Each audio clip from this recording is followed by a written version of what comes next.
Good morning, Nikas. What happens between awareness and ignorance when anger or negativity arises? The origin or source of everything should be the only one, and that is awareness.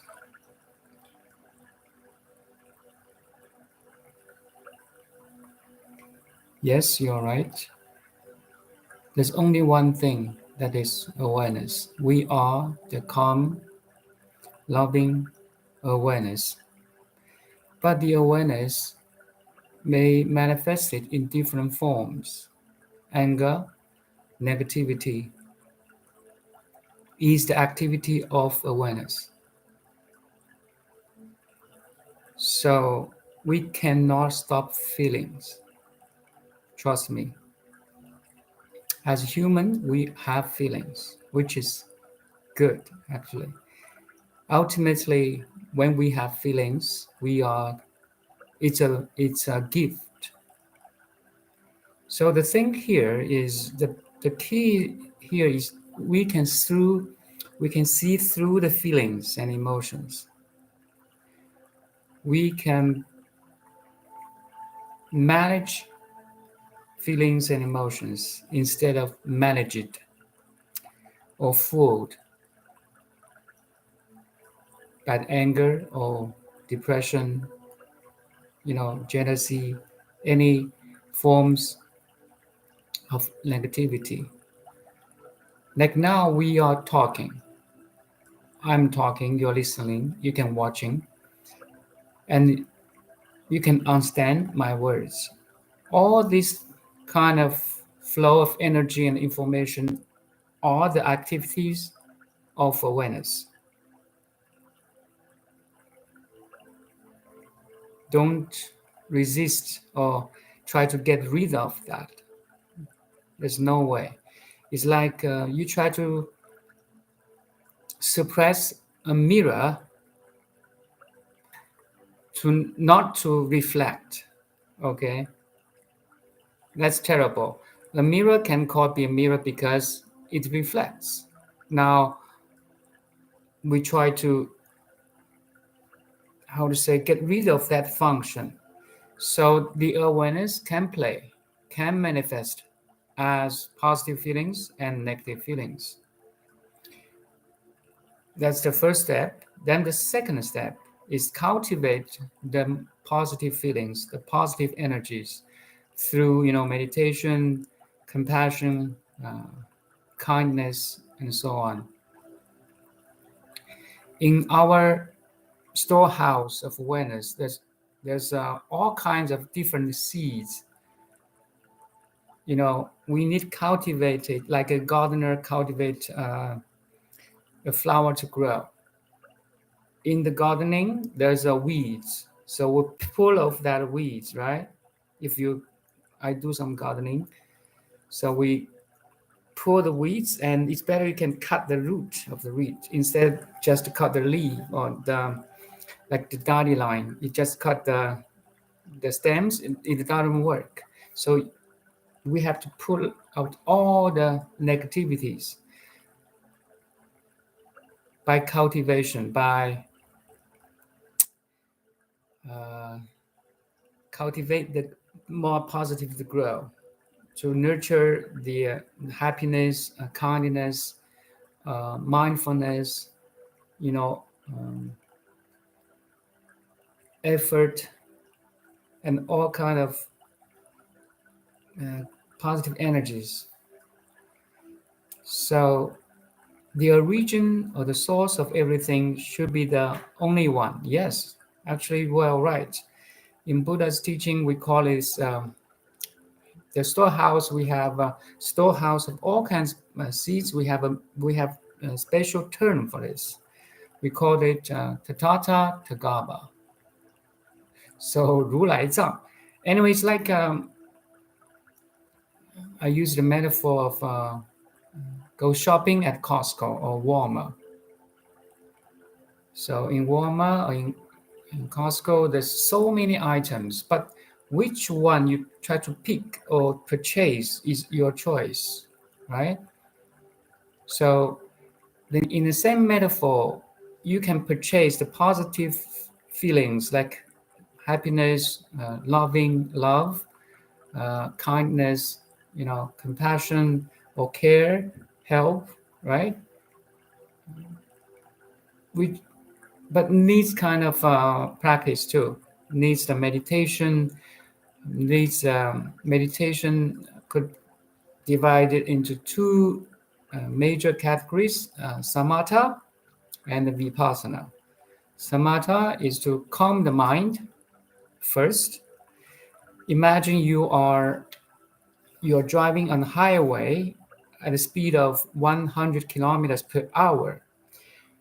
So while you're driving at that high speed, everything you see is a blur. Make sense to you?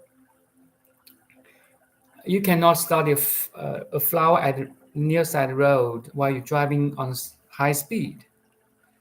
So we need samatha to calm the mind. Like you can stop the car, walk out of the car, open the door, walk out of the car, and look at the flower. That's called samatha. Samatha is a technique to study anything, actually. But in this case, we study the mind. 50,000 thoughts per day.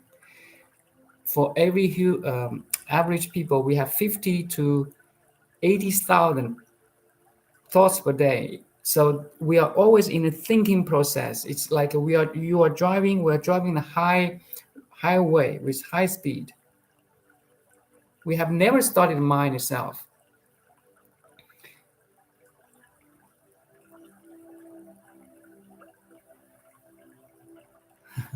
So samatha is first one, then comes later is the vipassana, wisdom.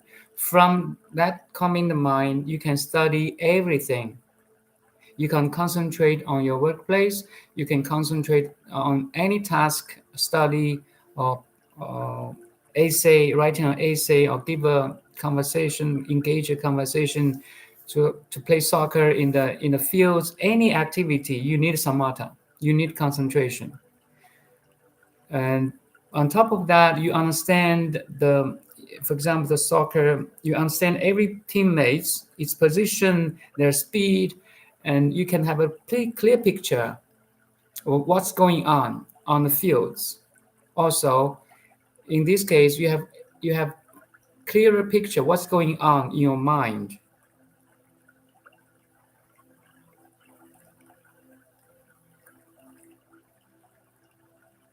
And the wisdom arises from that inner stillness.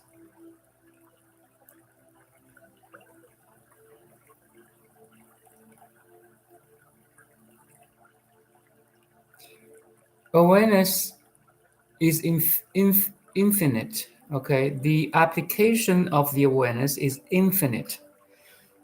So, for example, now we have 7 billion populations, right? 7 billion people. Every person have a little bit different understanding of the ultimate truth or the reality. These 7 different billion worlds is or are the applications of one universal awareness. Awareness itself, the application of awareness is infinite. This is not including animals. You see, every cat, every dog, every bird, every fish has a little bit very narrow understanding of the totality. But now, why we are talking here is you can be free from any experience. You are enjoying the world, but you are not limited to any experience. That's the freedom. That's a total picture. You know you are not only a drop in the ocean. Now you know your entire ocean in one drop. And you are dancing with the whole entire ocean. To put more practical, you are dancing with the family with your partner, with your kids, with your parents, with social society, with the your corporations or companies. Your dynamic dance, your dynamic flow of energy, information, understanding, interaction, and actions, you know, but you can be free from all these karmic force. That's the understanding. That's the wisdom. That's the vipassana. Once you have the samatha.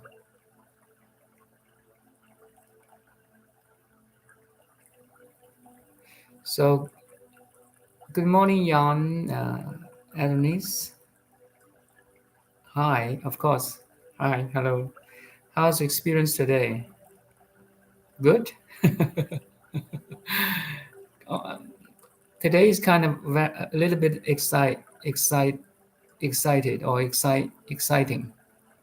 My energy vibrates more, a little bit vibrant today. So that's why I try to sit, meditate, and answer some questions. If there's any visitors today, there's always visitors like you guys. There's always um, spiritual seekers. I'm a spiritual seeker too. So we are seekers of calm, happiness, and love. That's all. Besides the health, wealth, happiness, health and wealth, we are all also looking for happiness and love. That's our fundamental seeking, actually. Make sense to you? If ignorance and awareness, which is pure knowledge, both exist, then they are two. Ignorance is part of awareness. Um, I will say, in the awareness, there's two contents. In this context, is ignorance and wisdom. Okay, the awareness does not need wisdom. The pure awareness does not need wisdom. The pure reason arise. Wisdom is the antidote of ignorance. When you are healthy, do you take any medication? Do you take any pills?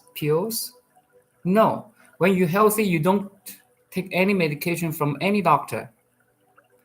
But once you are sick, you don't feel good that day, you take some medicine or pill, as an example. Most people do, right? So wisdom is the antidote of ignorance. If you're not ignorant, there's no wisdom. Okay? So wisdom and ignorance is a relative teaching of Buddha. Lock and the door will be open. If you don't lock, the door won't be open.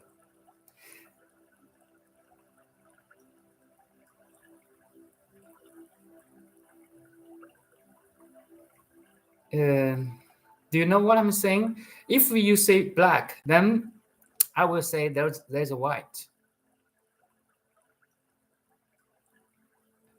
If you say something bad, I will say there's something good. So all the words are in a relative relationship. If there's no ignorance, there's no wisdom either. And that's the awareness. Actually, awareness is beyond wisdom and ignorance.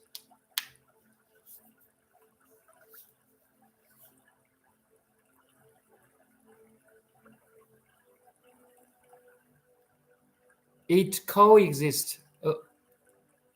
If there's no ignorance, there's no wisdom. If same as if there's no sickness, there's no medication. Make sense to you?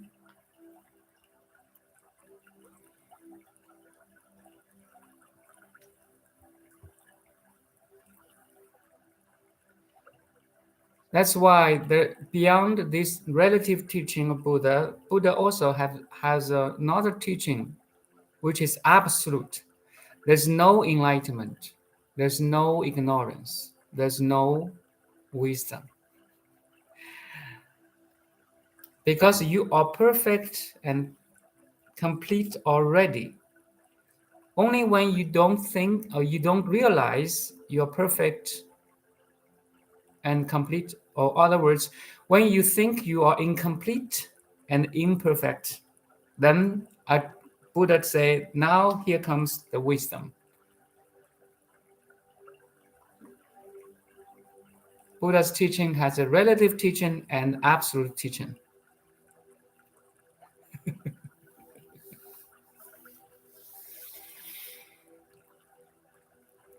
I always struggle with duality.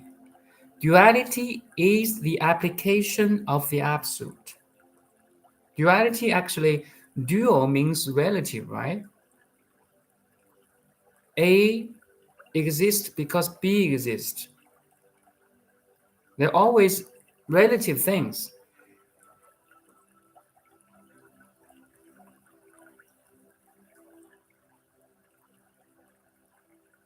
So the key here is back to the awareness. The awareness has no form, has no good or bad. So let the non-dual or non-duality becomes your experience. Now, if you look back, are you aware? Yes, you're aware. As awareness, are you good or bad?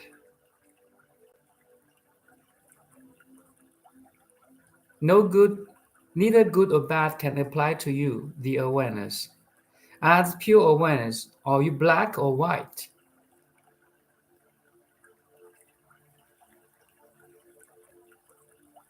Neither black or white can apply to you to the pure awareness. As pure awareness, are you beautiful or ugly?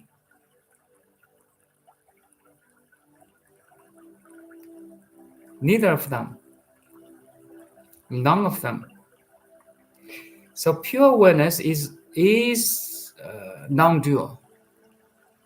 But from this non-duality, non-dual awareness, pure awareness can arise beautiful or ugly, good or bad, success, failure, gentlemen and ladies, and it has infinite applications.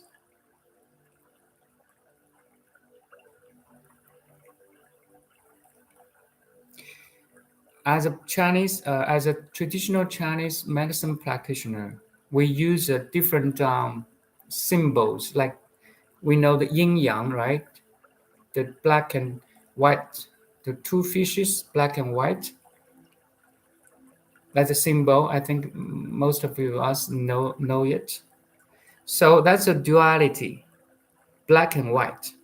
And in the black and white, in the two fish, they play together, creates 1,000 different things. Actually, it's infinite numbers of things. But if you go zoom out from this black and white, there's a complete circle. The complete circle we call Taiji. If you play Taiji Quan, Taiji, okay, Taiji. Do you know play Taiji boxing or Taiji Quan? Taiji is,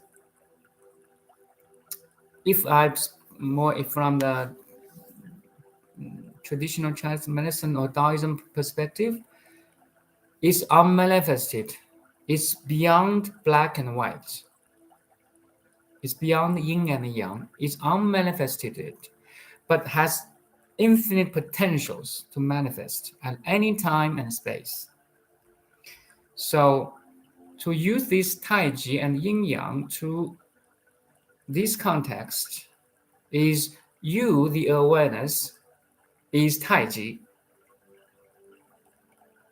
The awareness is Taiji, unmanifested. If you recognize and rest in the pure awareness,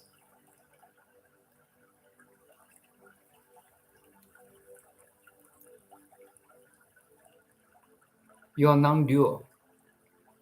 But right in this non-duality, their duality. And you see, you can perceive it.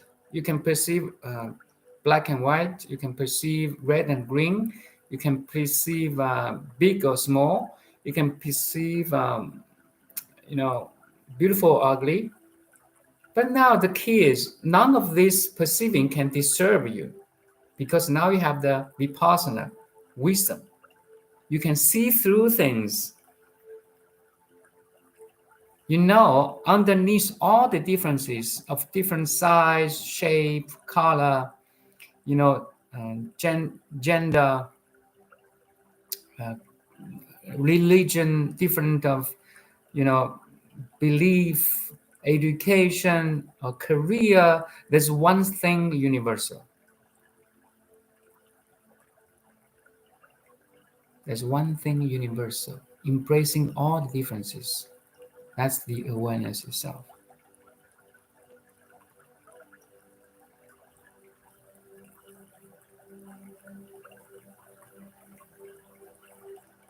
Yes, sir, got it. Awareness is beyond knowledge and ignorance. Thank you. Any tips on, good morning, Kirsten. Any tips on sustaining the calm, happiness, peace, and love? Thank you for this mid of the session, though. Yeah. Today I'm off work, actually. So sustaining is not is a good word, but is not a perfect word. Sustaining means you need some effort, and we do in the initial time, or at the beginning, or in the middle of the path. We need some effort to sustain calm, happiness, peace, and love, which is already inside of us. So the pure awareness has different meanings or different attributes. So we can call it calm, we can call it happiness, we can call it peace, we can call it love.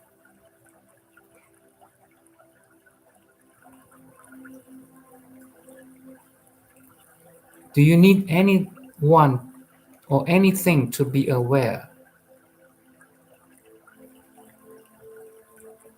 So you don't need any help, anyone, anything to be aware, right?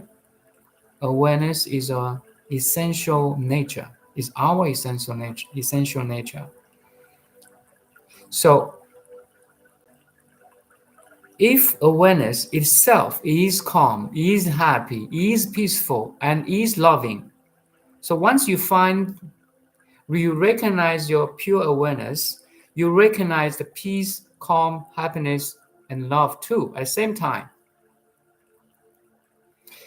Why? Because the awareness has infinite application, including any design you can perceive now. That this cell phone comes from awareness? Yes, because mind or designing or and technology or engineering is from the awareness itself. So this design of cell phone or Apple phone is coming from a specific mind, which understanding engineering or electronics or artwork or anything. And also it's a teamwork. It's a teamwork of designing, it's a teamwork not only a collective minds, but also a teamwork of materials. Every atoms in this cell phone comes from maybe this rock, that mine, that planet, that galaxy. Okay, so this material, the form it itself is connective too. So beside the mind, designing is connective, collective, right? So everything you can see is a design, is a mind. The bottle, the cell, this line phone, a table, a computer, especially any artificial things, human-made things, are the application of awareness. That's why in the sixth patriarch of Huineng, he said, 何其自信，能生万法. So in the Platform Sutra, he said that from this pure awareness arise pure intelligence, and it has infinite applications. The human mind can design, can make anything.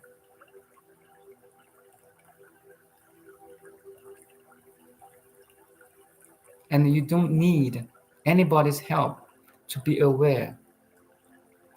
Why awareness contains infinite applications. But at least you should recognize the awareness itself. The awareness is not yours, it's not mine, it's not everybody's. It's a universal awareness. So in the same time, you have the dissolving of the ego too. Every word I'm saying now is not mine. I'm using it to express this information to you. Also, you too, it's like this is the cell phone is, I can use it to talk, but I don't think it's me.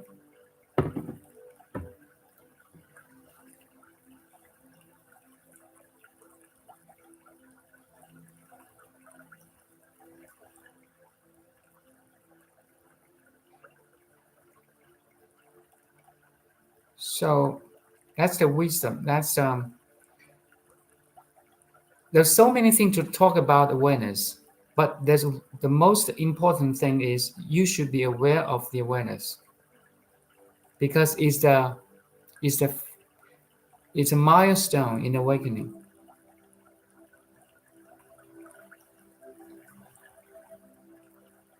Beyond this milestone, you can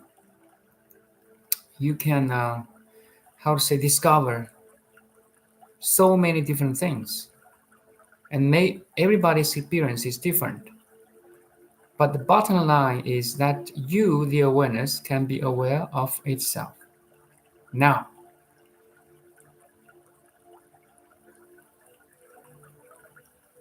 so I used to ask, are you aware?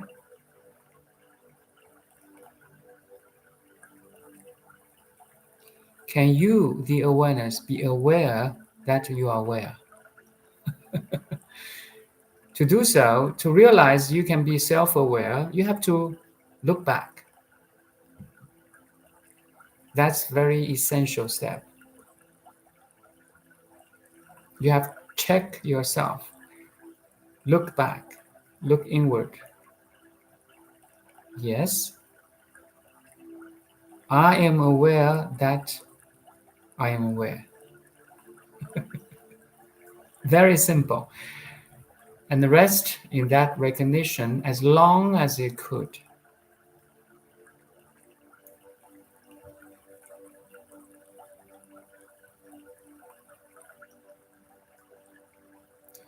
Because now the awareness can be aware of itself, but there's so many disturbance now, so many distractions. Every content in the awareness can become a distraction.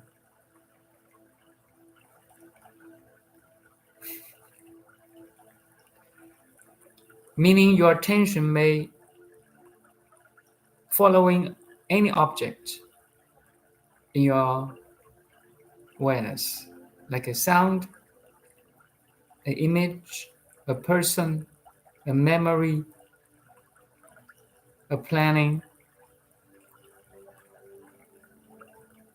a task in hand.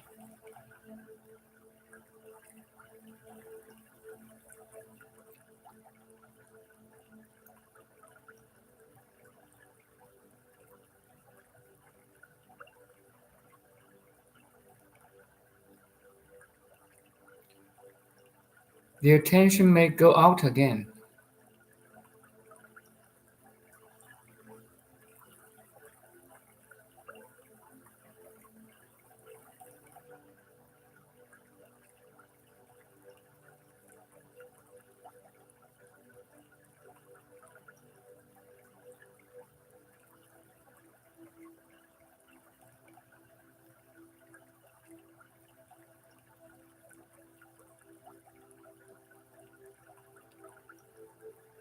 Always check your attention. Where's your attention now? Your attention may be listening to me.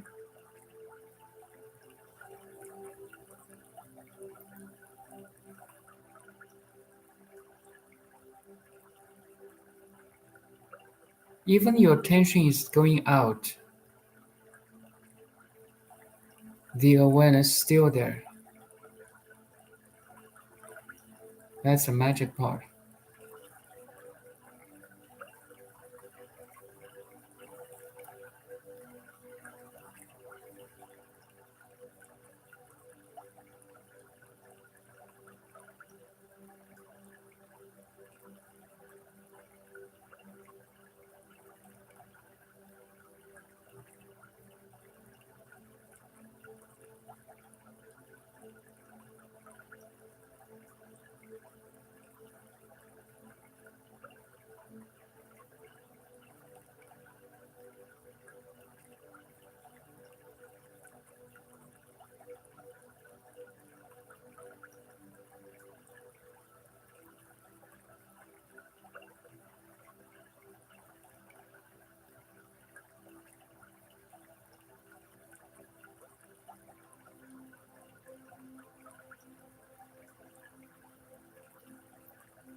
So here I just try to remind you that you are the pure, loving awareness only.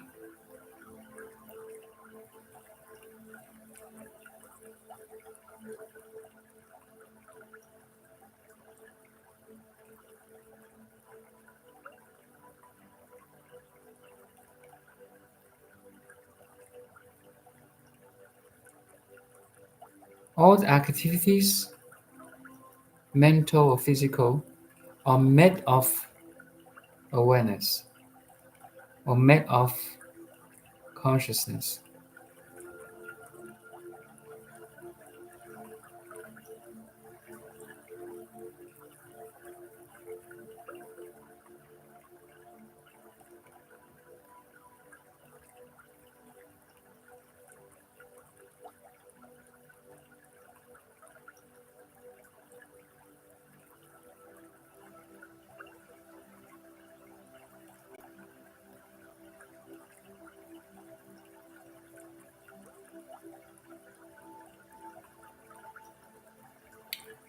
So in the same way, or in other words,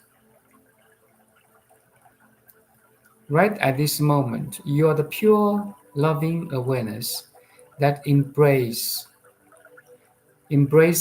all the contents of the awareness. It's like now you are a conscious four-dimensional mirror, reflects everything of the mirror.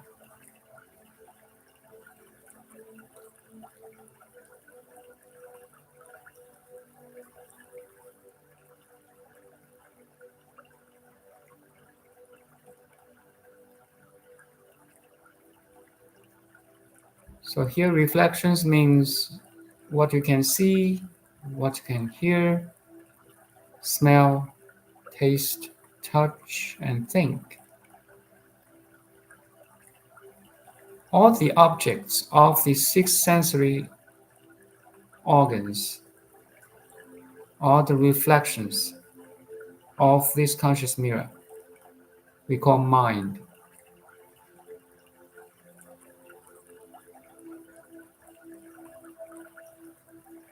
Reflect and be still. Be cool.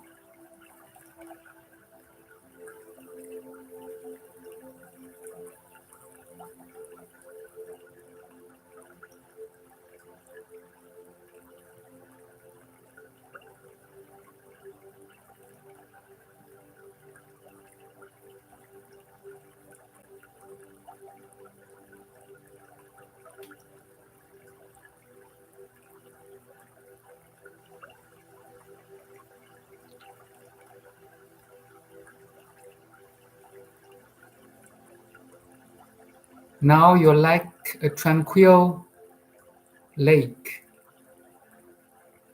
that reflects everything outside and inside of the lake.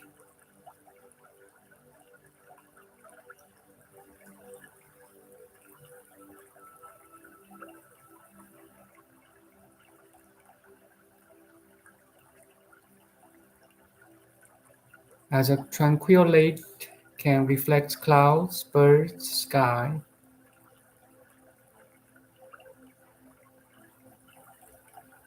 now a tranquil mind can be aware of feelings, thoughts, images, sounds, body sensations, memories, and so on. You're so cool.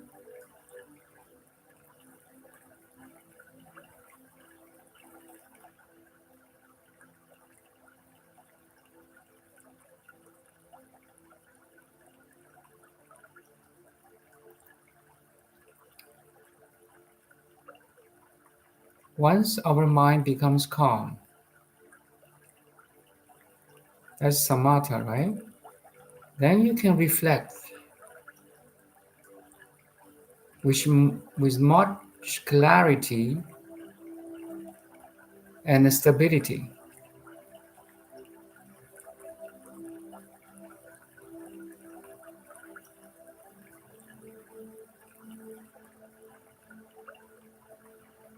Do you follow?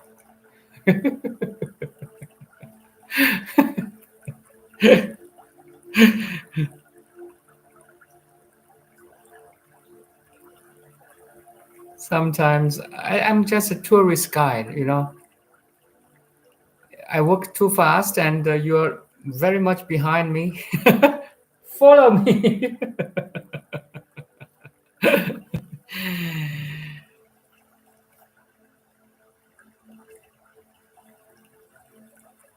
If you really enter the realm of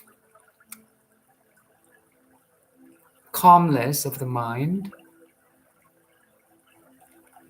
it's so beautiful. You see, it's so ease. There's a easiness.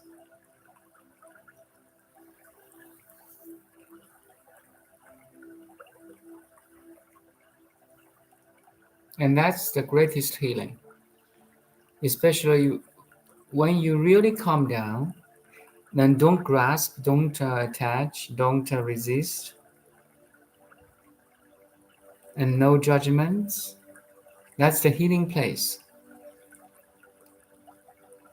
You are with the Tao, you're in the Tao, that the cosmic intelligence can heal you. Because now you're so empty, you're so free, you're so relaxed.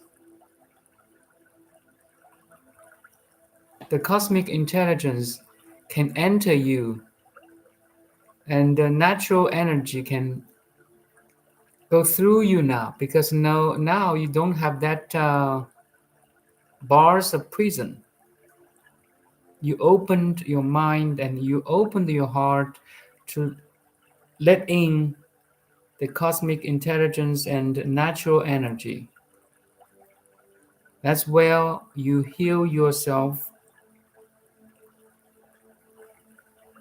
at the most fundamental level.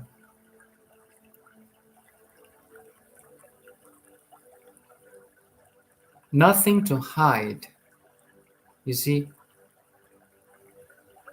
you're so open.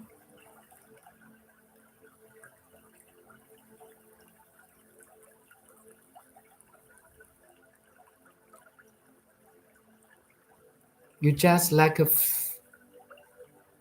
current in the ocean. You're so free. You just dance with every other current. You dance with the whole ocean. You flow. You surf. It's a beautiful doing, yet without doer. You see, it's a perfect balance between doing and non-doing.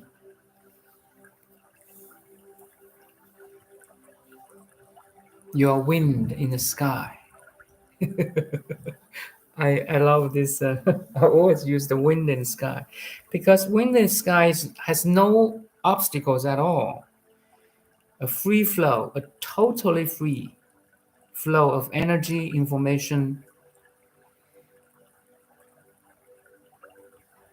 and matter. Let's say that. Anyway, you are aware of all this.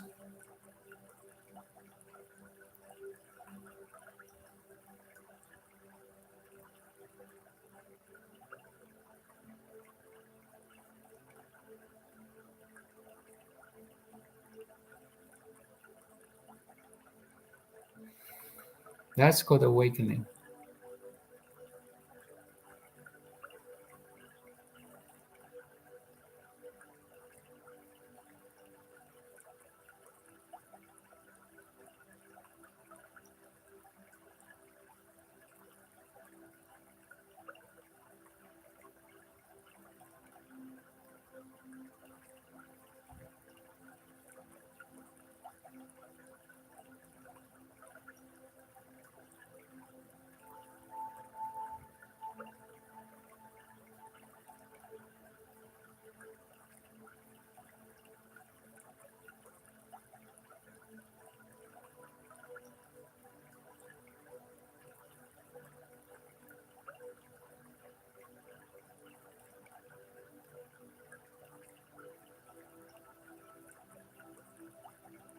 So again, back to your question.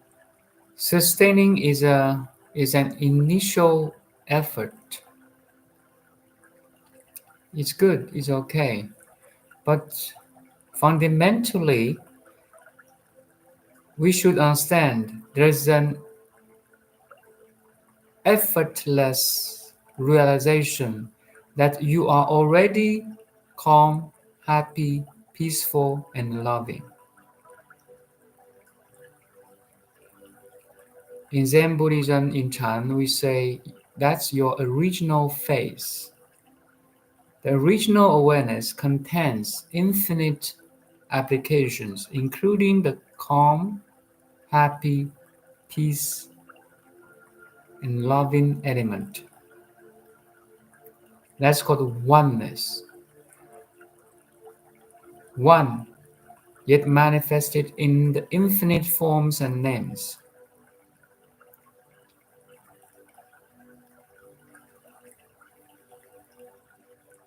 So different and complex and diversified, yet very simple. You solve the greatest problem of paradoxy. Paradox. You solve the greatest paradox in your direct experience.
The purpose of life or the purpose of meditation is to recognize that you are infinite.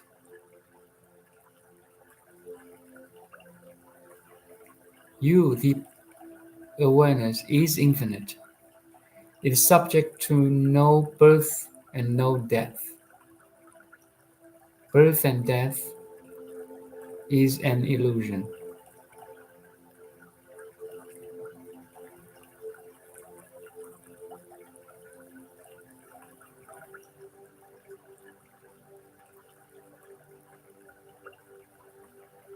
The awareness never dies. The body dies. The feeling dies. The emotions come and go.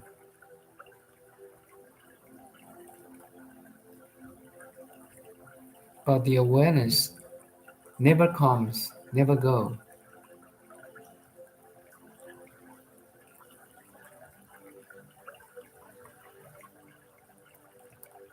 So there's old saying, fire cannot burn it, water cannot wet it, wind cannot blow it, knife cannot cut it. You are it. Nothing can disturb awareness. Nothing can damage awareness.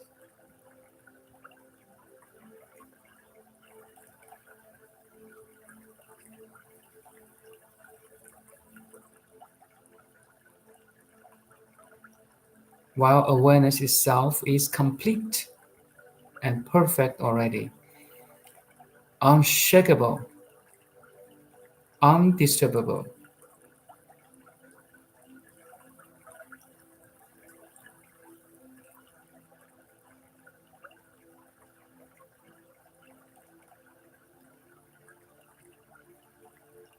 Undefiable.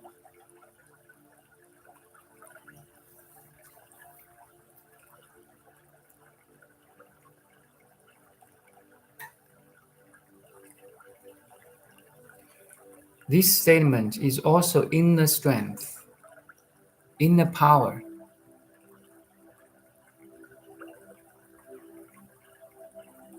It's called diamond.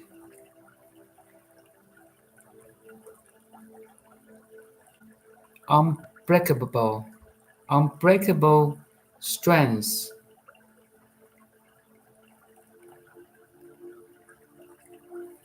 Stillness, calm, peace. Unshakable, invincible, okay?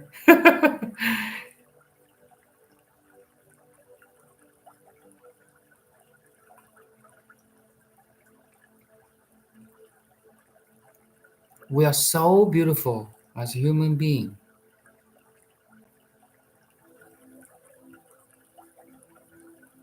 So beautiful and so lucky.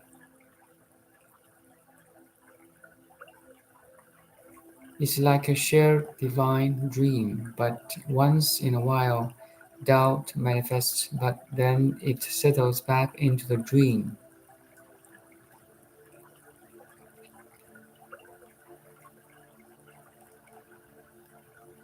At times, my body mind feels too young to know this. But then, when I settled back into my being, I realized there is no such thing as old or young. Yes, just experiences that have been experiencing longer. Yes, physically we have young, old, thin or fat, but at the core of our heart, we are the same. We are identical, forever young. Forever young is beyond young or old.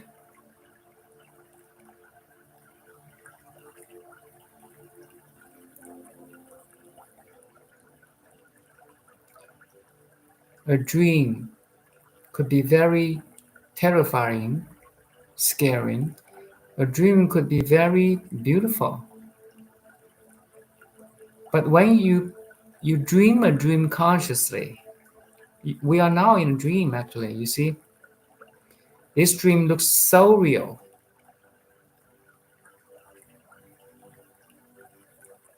And most people don't know the unreal dream. Sometimes we say life is a dream, right? So when we say it's a dream, it's in a relation or in a comparison to or with the ultimate.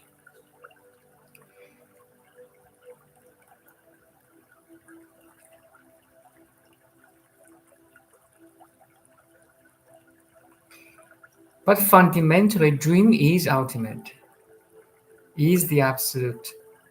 Once you realize you are the absolute manifested in the body and the mind, then the body mind becomes absolute too.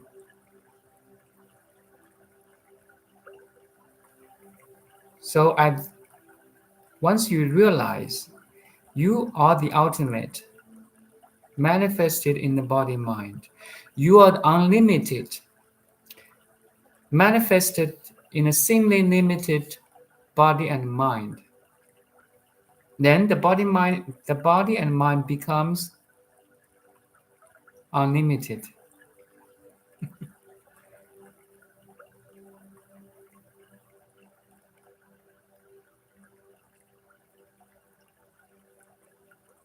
Does that make sense to you?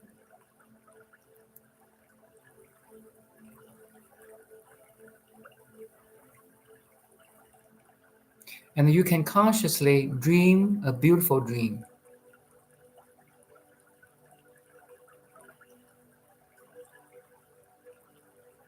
Right at this moment of this life, of this dream, you are the director. You are the editor. You are the contents maker.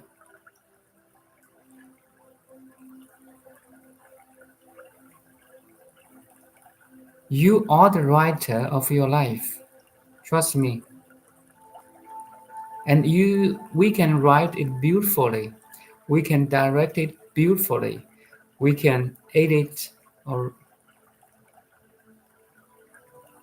live it beautifully. That's a freedom.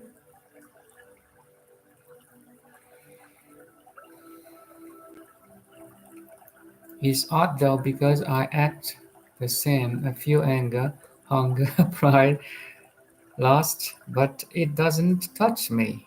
I wish I could share it with my friends and family, but the most I can do is experience with them. Yes, and don't be too hurry. People can feel your peace, calm, and love. Once you can get used or you can recognize and rest in that peace, calm, and love, you will manifest very naturally. But before you do that, don't rush. Don't push yourself too much. And people who are ready to receive your peace, calm, and love, they will get connected to you. They will talk to you, you know, work with you, play with you naturally.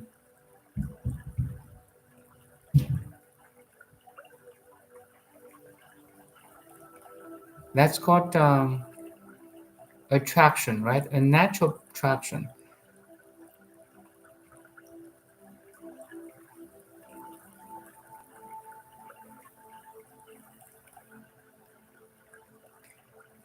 The mind is trying to rush the process of awareness, permeating experience. It's okay. You can, as long as you can see it, as long as you can see it, and at the same time you can use it as a little bit, play. Yes, let it push you a little bit while it's in your control. We have that, how to say, safe zone or flexibility to play.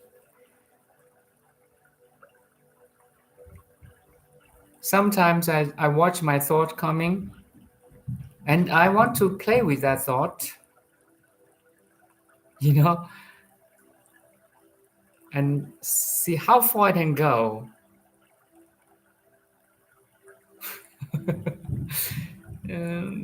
It's so beautiful actually. So mind becomes a servant. Let it serve you. Use it. Use the mind in a flexible way. Like a, how to say, sometimes in the days it can serve you so well, you can give it a bigger push. Sometimes the ego comes back so firmly, and you don't need push it. Anyway, you know what I'm saying, right? As long as you can perceive your mind, you can play with it.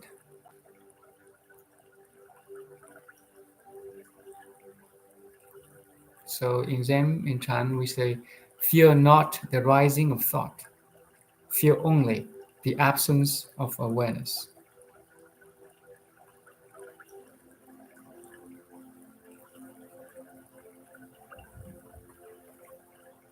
It's a play between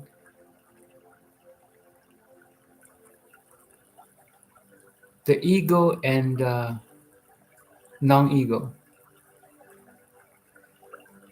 It's a play between the self, the egoic self, and the universal self. That's a very beautiful play, actually.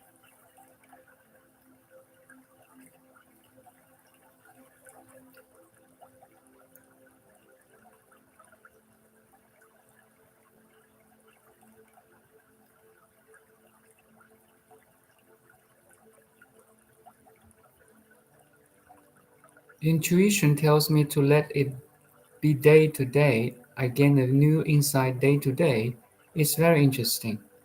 Yes, either way you choose, it works for you. Some days we choose to be calm, say nothing, doing nothing. Some days we speak so much, we act so much, right? Follow your reason.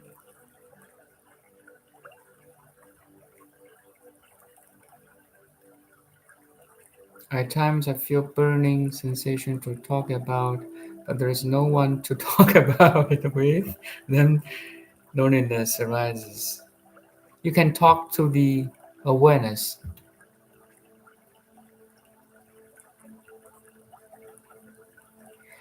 Sometimes I talk to Buddha, to my teacher.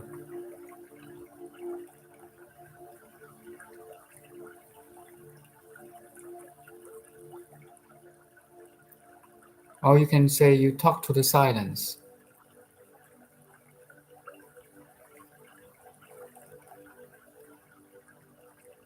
Don't hold it. As long as you are aware, the self-talking,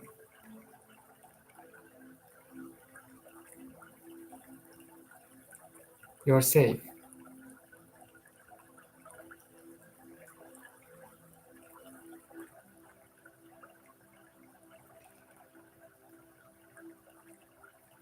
It feels like I am talking to my mind.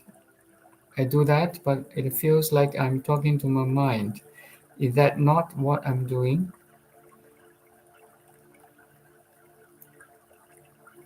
So as long as you know the contents of the self-talking, you are safe. The awareness is always back there as a inspector. Okay. You always have that inspection of what's going on in your mind. You are safe. Sometimes we learn things from the self-talking too. What the heck? I have that thought or memory or image or that uh, talk could be a scenario, right? It's very interesting to contemplate the mind itself includes all the memories, images, sound, words, and so on. We learn from that contemplation. And if you really dig into this inner world, it's a library, you see? It's a library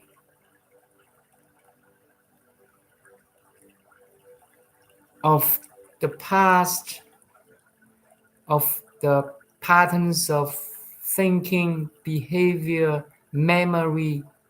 It's a warehouse again, you see? It's a storehouse. Sometimes we don't conscious of it. Oh, what the heck? I have this kind of feeling, memory, or thought arising, which I'm not aware before. Could be very subtle.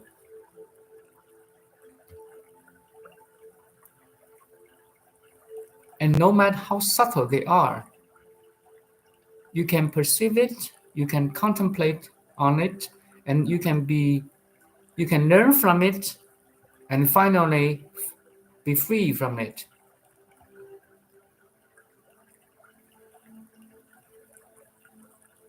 It doesn't talk back. It gives me insights when I sit with it. But then I ask, who is the I that is talking but me?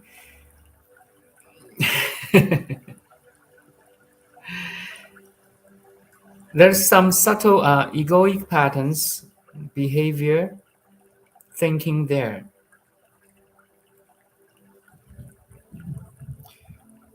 It's okay, and you're safe as long as you can you can observe it, and it's a good way to learn yourself, to dig into the inner library, the inner self.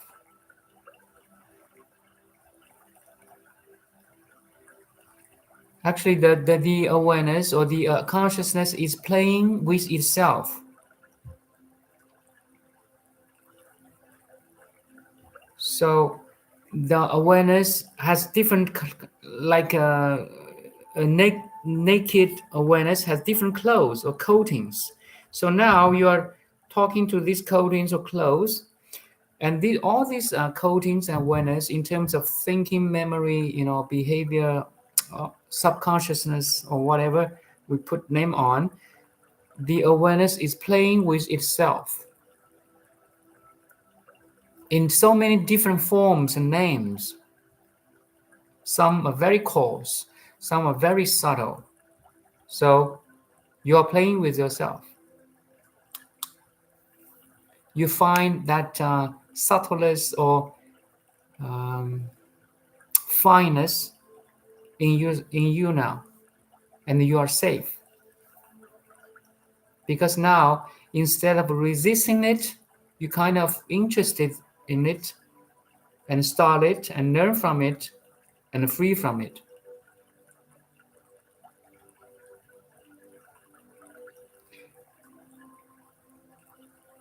By studying yourself, you can understand others more. You become a psychologist. You become a scientist. The object is yourself. That's called mindfulness, actually. That's the beauty of the Buddhism. You see, you're studying yourself. While this self includes everything, you become a real scientist or philosopher or psychologist. There's infinite studies here. There's infinite understanding here. So that's why I always said there's a bottom line, but there's no top line. Once you can be aware of the awareness itself, once the awareness, you can be aware of itself, this is the bottom line, okay? Then there's no top line. The studying, the contemplation, the knowledge is infinite.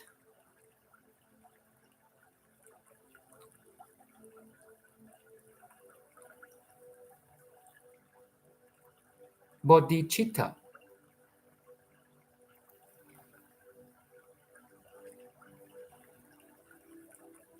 You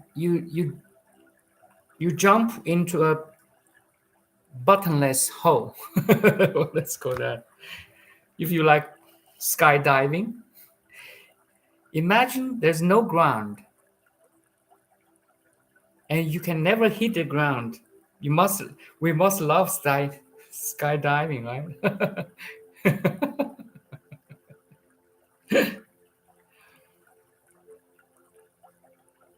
You jump a bottomless hole of self-discovery.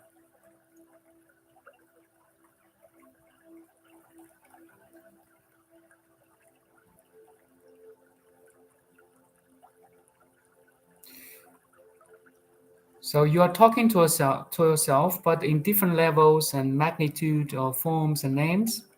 But everything is one. It's you. It's awareness. But in different, like subconsciousness or uh, feelings, emotions, memories, you're discovering yourself. A wide range of inner world, and this inner world is all impressive. Is embracing. Is all embracing includes all the external surroundings.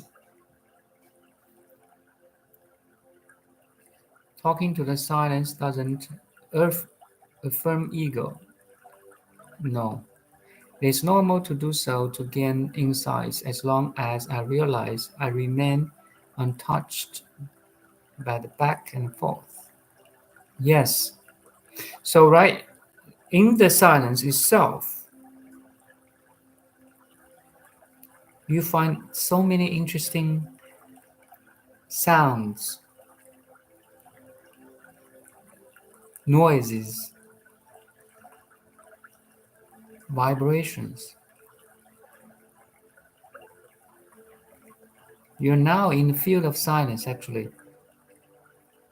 We are now in the field of silence, stillness. It's infinite big, infinite small.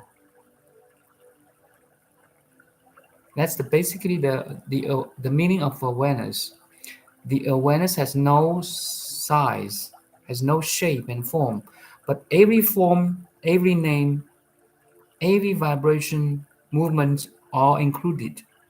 So in the silence, in the field of silence and stillness, you study every movement, every sound, every memory, every thought, feelings, emotions safely,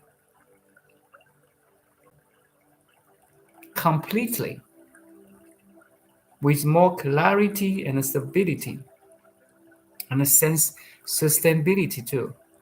Now you can sustain the study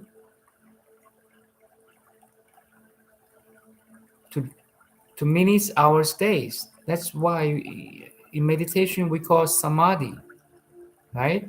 Samadhi is a sustained study of the self in a total peaceful state, but very acting, very active.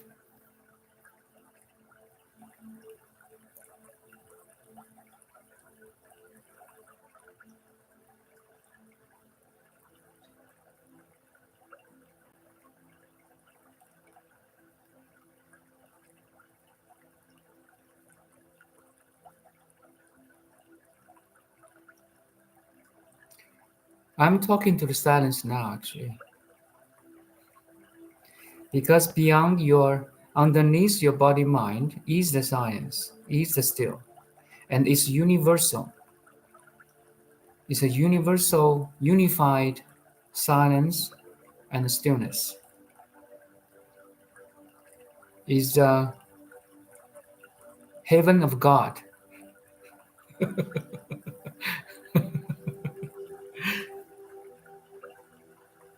We are right in heaven of God, or more neutrally named is we are right in a field of or ocean of silence, and stillness. We are that already. So once you recognize the inner silence and inner stillness, actually is not inner anymore. It's all inclusive. It's all including all the external objects, people, animal, world, family, society, nature, and so on. So because the awareness of itself is infinite big and infinite small, so it's all embracing or all inclusive, right? The two major attributes of the awareness itself is silent and still. On top of which the two elements, stillness and silence, there's lots of different attributes or elements that rising. You could say love, compassion, strength, clarity, persistence, knowledge,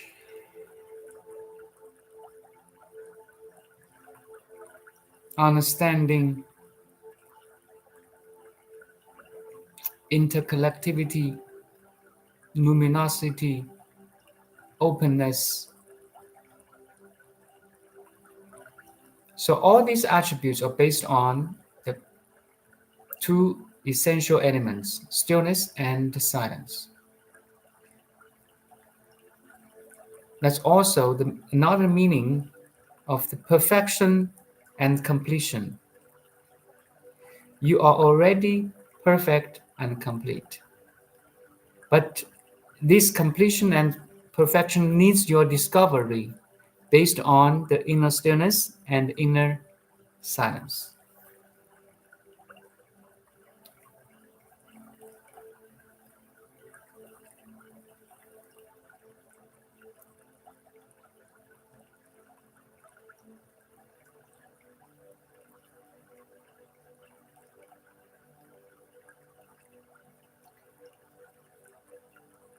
To finish the first question, the previous question, you remain untouched.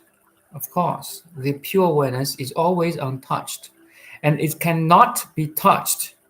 It's untouchable. Nothing can really touch it. I mean, in terms of purity and stability, no reflection can really influence the mirror itself. No movies of action, romance, or you know any documents or sports can influence the smart TV itself. Make sense to you? You are smart TV. You are smart conscious TV now. We are. No programs can really influence or change or damage the TV itself. It's so interesting how the Buddhist non-dual paradigm explains physics better than the prevailing materialist model scientists adhere to. I would say, from my perspective, all the scientists of physicists, they are studying objects. In the Buddha's eye, every object that scientists are studying is included in the mind, is included in the field of awareness. If you only studied objects and not knowing that the awareness is the fundamental element of everything, matter is made of awareness. If you only study the object, you never study the subject. The subject is all inclusive, embracing. Then we lost the most important part of study or science. Make sense to you?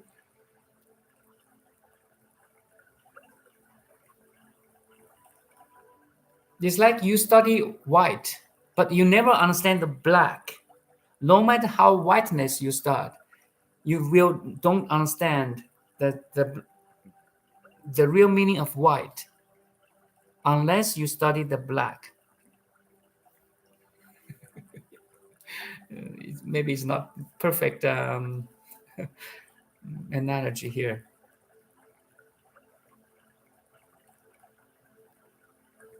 And Buddhism is more interested in how you can be happy. Science or physics, they are studying more interested in how the reality is made. What's the reality? But as a human being, happiness should be the first study. You can imagine the the top one, the number one scientist. He has so many knowledges. He knows every galaxy. He knows every forces, but he's not happy. What the heck of that study for?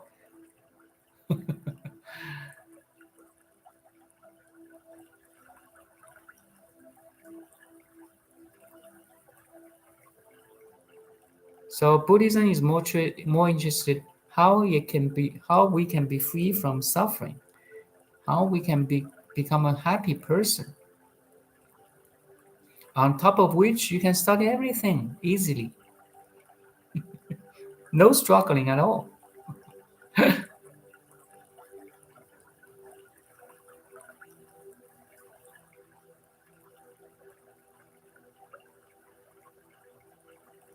The objects they study confirm the Buddhist belief. Yes, now there's a blend or trend of that Buddhist or religion or meeting the science, meeting with the science.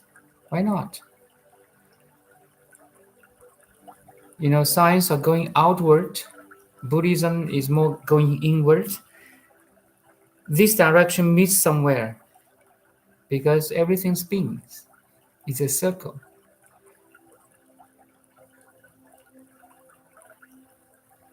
Like waves and particles, simply observing a wave makes it a particle. And a wave in everywhere all at once, and the particle is limited. How interesting is that? Yes, we are both particle and wave.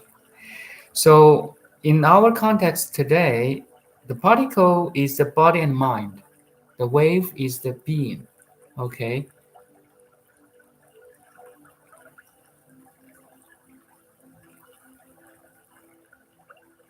or the waves is the body mind, and the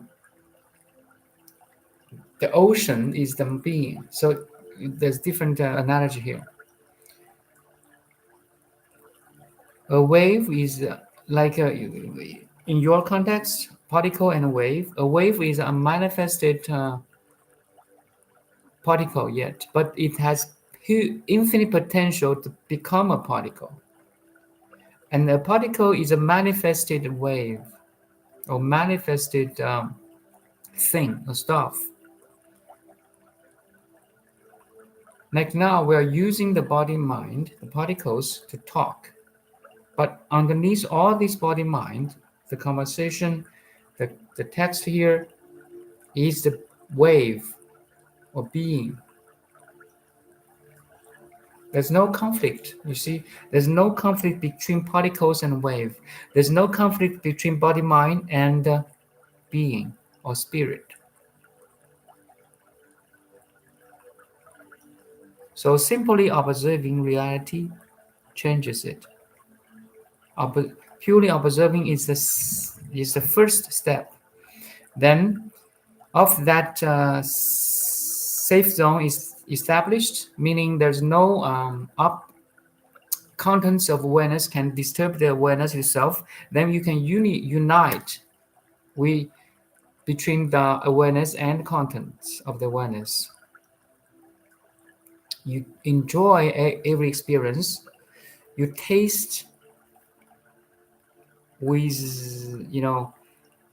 with more, how to say, more and more sensitivity.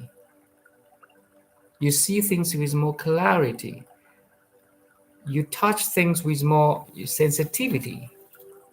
You love the touching because now the object of touching cannot bind you, cannot prison you. Something like that. You enjoy this touching now. You love this touching or any seeing or any hearing or any tasting or any smelling, because you know underneath all these six senses there's a universal unified field, and they are all made of this awareness too. It's like you hug yourself. The awareness is hugging back to itself in different forms and names. It's very interesting part, and there's no limit. There's a limitless application of it. The awareness, after the awareness is aware of itself,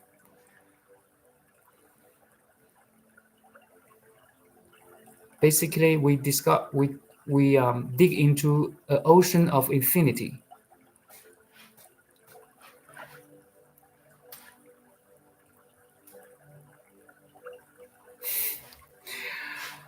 Okay, that's a long session, almost 90 minutes now. Thank you, Jan. Adonais. Oh, sorry. Maybe hopefully I pronounce it well. Let's call it Jan. Let's end this session in silence again. Back to the source.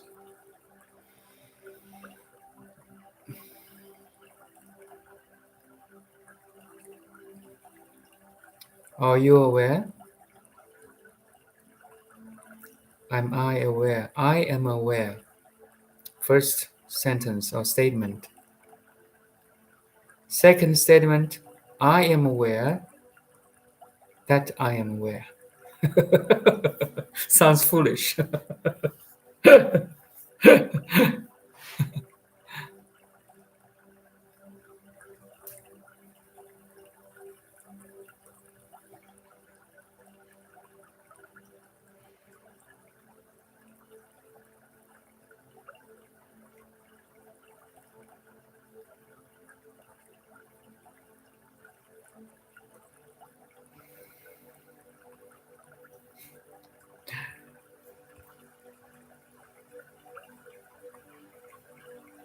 Bye.